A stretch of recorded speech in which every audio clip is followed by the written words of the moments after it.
నా పేరు బచ్చలకూర బాలరాజ్. నేను మాజీ సర్పంచ్, తెలంగాణ దళిత దండు రాష్ట్ర అధ్యక్షుని. జనతా మీడియా నన్ను సంప్రదించినందుకు ముఖ్యంగా మీకు శుభాకాంక్షలు. ఈరోజు నేను 2006లో నేను వార్డు నెంబర్గా, 2013 నుంచి 2018 దాకా నేను ఈ గ్రామ సర్పంచ్గా ఉన్నాను. కాంగ్రెస్ పార్టీలో కృష్ణారావు వెంట, జూపల్లి కృష్ణారావు గారి వెంట యాక్టివ్ ఉంటూ ఏవైతే పేదల సంక్షేమ పథకాలు ఉన్నాయో అవి గ్రాస్ రూట్లో పేదలకు చేరే వరకు మా వంతు ప్రయత్నంగా కృషి చేస్తుంటాము. ముఖ్యంగా పల్లెటూరులో, గ్రామాల్లో పేదలకు ఆ భూమి సమస్యలు కానీ చిన్న చిన్న సమస్యల కొరకు నిరంతరం ఇబ్బంది పడుతుంటారు కాబట్టి దాని ప్రాబ్లం సాల్వ్ చేయడానికి మా వంతు ప్రయత్నంగా పనిచేస్తుంటాం.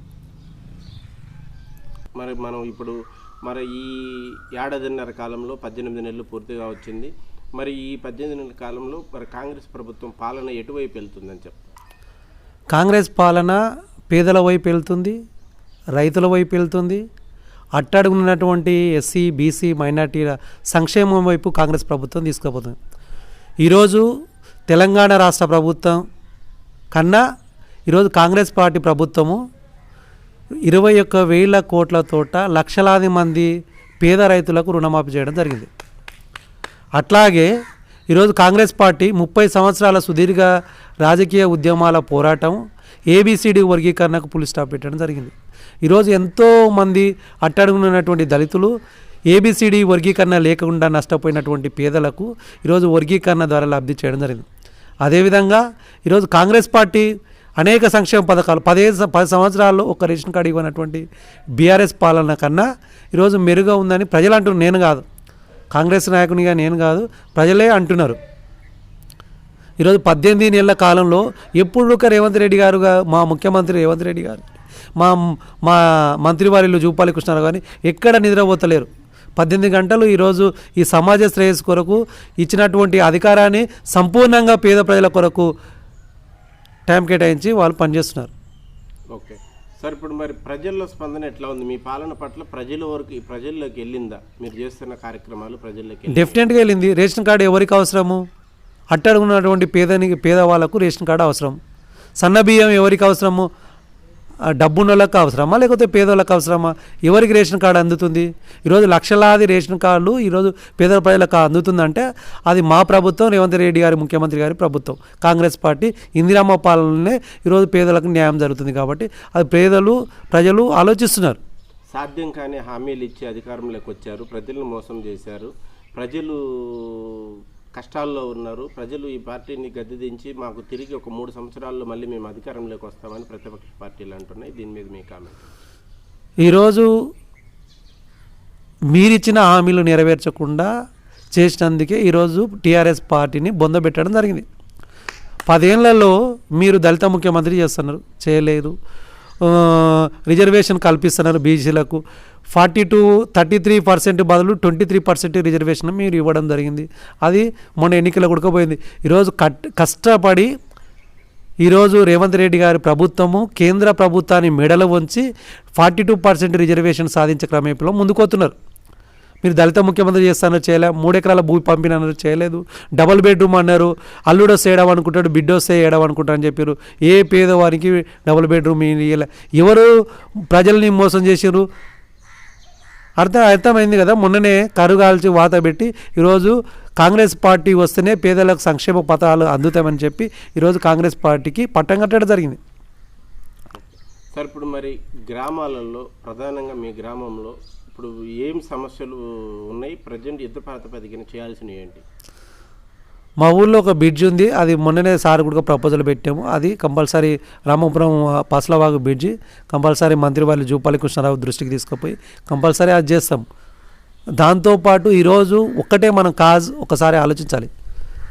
మండల్ కమిషన్ తర్వాత 33% రిజర్వేషన్ని ఇంప్లిమెంటేషన్ చేస్తున్నటువంటి ఏదైతే బడుగు బలైన వర్గాలకు ఏదైతే ఉందో, మరి మండల్ కమిషన్ తర్వాత ఈరోజు తెలంగాణ రాష్ట్రంలో కానీ భారతదేశంలో కానీ ఈరోజు రాహుల్ గాంధీ నాయకత్వంలో ఓబీసీలను న్యాయం జరగాలని పోరాడుతున్నటువంటి ఏకైక పార్టీ కాంగ్రెస్ పార్టీ. ఈరోజు కాంగ్రెస్ పార్టీ రాహుల్ గాంధీ నాయకత్వంలో, రేవంత్ రెడ్డి గారి నాయకత్వంలో అట్టడుగు ఉన్నటువంటి పేదలకు ఆర్థిక రాజకీయ రంగాల్లో రిజర్వేషన్ కల్పించాలని ఈరోజు కొట్లాడుతున్నాడు. అది సమాజం, తెలంగాణ యావత్ సమాజం గుర్తించుకుంటుంది. అట్లాగే ఈరోజు వర్గీకరణ 30 సంవత్సరాల సుదీర్ఘ పోరాటంలో మరి ఎవరు చేసిండ్రు అనేది ఈరోజు చూస్తున్నారు కదా. వర్గీకరణ ఎవరు రిజర్వేషన్ల ఆర్డినెన్స్ తీసుకొచ్చి జీవో జారీ చేసి ఎవరు ఇంప్లిమెంటేషన్ చేస్తున్నారు? దాన్ని హర్షించేది పోయి ఈరోజు కొంతమంది రాజకీయ స్వలాభాల కొరకు కాంగ్రెస్ పార్టీ ఏం చేసిందంటే అది ఏమంటారు, నవ్వుకున్నట్టుంటుంది. చెవిటోని ముందర శంకుదినట్టుంటుంది, తిక్కోని ముందర ఇంకోటి చేసినట్టుంటుంది. సార్ ఇప్పుడు మరి గ్రామంలో ఇప్పుడు ఈ వచ్చిన ఏడాదిన్నర కాలంలో మీ గ్రామంలో జరిగిన అభివృద్ధి ఏంటి? మా గ్రామంలో ఇక్కడ 20 లక్షల జీపీ బిల్డింగ్ తీసుకొని రావడం జరిగింది. సారు మంత్రి గారు జూపల్లి కృష్ణారావు గెలిచిన ఎమ్మడే 15 లక్షల సీసీ రోడ్లు ఎస్సీ కాలనీకి తీసుకురావడం అయింది, వేయడం కూడా జరిగింది. అలాగే ఇప్పుడు సప్లాన్లో కూడా ఇంకా 15 లక్షలు తీసుకొచ్చినాము. ఎన్ఆర్ఈఎస్లో 15 లక్షలు తీసుకొచ్చినాము. ఇట్లా మా వంతు ప్రయత్నంగా మేము ప్రభుత్వంలో ఉండి దరిదాపు 100 మంది రేషన్ కార్డులు తీసుకురావడం జరిగింది. అంటే యుద్ధ ప్రతిపాదికన ఒకటి ఒకటి చేసుకుంటూ పోవాలి. ఇందిరమ్మ ఇల్లు, ముఖ్యంగా ఇందిరమ్మ ఇల్లు హామీలు ఉన్నాయి కదా మీ ఊరిలో? మా ఊరికి 23 ఇందిరమ్మ ఇల్లు శాంక్షన్ అయినవి. అవి తొందరలోనే మొన్న ఈ 1 నెలలోనే వాళ్ళకు ప్రొసీడింగ్ ఇచ్చి పేదలు ఎవరైతే అత్యంత నిరుపేదలు ఎవరైతే ఉన్నారో వాళ్ళకు కంపల్సరీ ఇల్లు కట్టించే ప్రయత్నం చేస్తాం. సార్ ఇప్పుడు మరి మీరు ఇచ్చిన హామీలు ప్రతిపక్షాలకి ఆయుధంగా మారుతా ఉన్నాయి. ప్రతిపక్షాల విమర్శలు మీరు ఏ విధంగా ఎదుర్కొంటారు? మా హామీలను నెరవేర్చే క్రమంలో ఒక్కొక్కటిగా సాల్వ్ చేసుకుంటూ పోతున్నాం. ప్రజలకు ఇచ్చినటువంటి ఏదైతే హామీ ఉందో ఫ్రీ బస్ నెరవేర్చినాం, ఈ రుణమాఫీ నెరవేర్చినాం, తర్వాత డబుల్ బెడ్రూమ్ ఇండ్లు ఇస్తున్నాము. ఏదైతే కాంగ్రెస్ ప్రభుత్వం ఏదైతే హామీ ఇచ్చిందో దాన్ని నెరవేర్చే క్రమేపీ చేస్తున్నాం. కానీ మీరిచ్చినటువంటి ఏదైతే అప్పు ఉందో 8 లక్షల కోట్ల అప్పుకు 6,500 రూపాయల కిస్తు కడుతున్న ప్రతి నెల. లేటు తాస్వారం ఎందుకు అవుతుందంటే మీరు చేసిన లక్షల కోట్ల అవినీతి పరిపాలనకు దాన్ని కనుమరుగు చేస్తూ, అంటే ఆ డబ్బును వాయిదా రూపంలో కిస్తులు కడుతూనే ఒక ప్రభుత్వము పాలన గాడిలో పెట్టుకుంటా సంక్షేమ పథకాలని గ్రామ స్థాయిలో తీసుకుపోవడం జరుగుతుంది. ఎవరు నిర్లక్ష్యం చేస్తున్నారు? మీరు నిర్లక్ష్యం చేసినారు. మీరు చేసిన ఏదైతే 7 లక్షల దగ్గర 8 లక్షల కోట్ల రూపాయల అప్పు ఉందో దానికి 6,500 కోట్ల రూపాయల మిత్తి కడుతున్నాం. మరి ఈ మిత్తిని కవర్ చేస్తూనే, అంటే అప్పు కడుతూనే ప్రభుత్వాన్ని గాడిలో పెట్టే పని చేస్తున్నాం. ఒక ప్రక్క అప్పులు కడుతూ, ఒక పక్క ప్రభుత్వాన్ని నడుపుతూ, ఒక పక్క సంక్షేమ పథకాలు పేదలకు ఎట్లా అందించాలనేది మేము చేస్తున్నాం. సార్ ఇప్పుడు మరి త్వరలో స్థానిక సంస్థల ఎన్నికలు రాబోతున్నాయి, గ్రామ స్థాయి, మండల స్థాయి, జిల్లా స్థాయిలో. మరి ఈ సర్పంచ్, ఎంపీటీ, జెడ్పీటీసీ, మున్సిపల్ ఎన్నికల్లో ప్రజా తీర్పు ఎలా ఉండబోతుంది? ప్రజలు ఏ పార్టీకి పట్టం కడతారు? 100% కాంగ్రెస్ ప్రభుత్వానికి పట్టం కడతారు. ఎందుకంటే ఎన్నడూ చేయనటువంటి ఒక పేదలకు రేషన్ కార్డు కానీ, సన్న బియ్యం కానీ, రిజర్వేషన్లు, ఎస్సీ రిజర్వేషన్లు కానీ, బీసీ రిజర్వేషన్లు కానీ అంటే ఒక చిత్తశుద్ధితో పనిచేస్తున్నాం. మీలాగా మాయమాటలు చెప్పి దళితులు ముఖ్యమంత్రి చేస్తానని చెప్పి బుల్డోజర్ చేయడము, లేకపోతే ఇంకోటి మాయమాటలు చెప్పి గారడి మీలాగా మేము చేస్తలేం. ఈరోజు కవిత చెప్తుంది మేము బీసీ రిజర్వేషన్ కొరకు పోరాటం చేస్తాం. మీ అయ్యను అడుగుతున్నామా నేను, కవిత గారు, మీ అయ్యను బీసీ ఈ రాష్ట్ర ప్రెసిడెంట్ చేయమను, రాష్ట్ర అధ్యక్షుని చేయమను, లేకపోతే ఒక ప్రతిపక్ష లీడరు, అసెంబ్లీలో ఒక ప్రతిపక్ష లీడర్ని మీ అయ్య బీసీని చేయమను. అంటే 10 ఏళ్ల కాలంలో మీరు దళితుల్ని, బీసీలను మోసం చేస్తూ ఇప్పుడు మీరు బీసీ రిజర్వేషన్లని లేకపోతే బీసీని ఎత్తుకున్నంత మాత్రాన మీకు ఎవ్వరు మిమ్మల్ని చూస్తే నవ్వు వస్తుంది.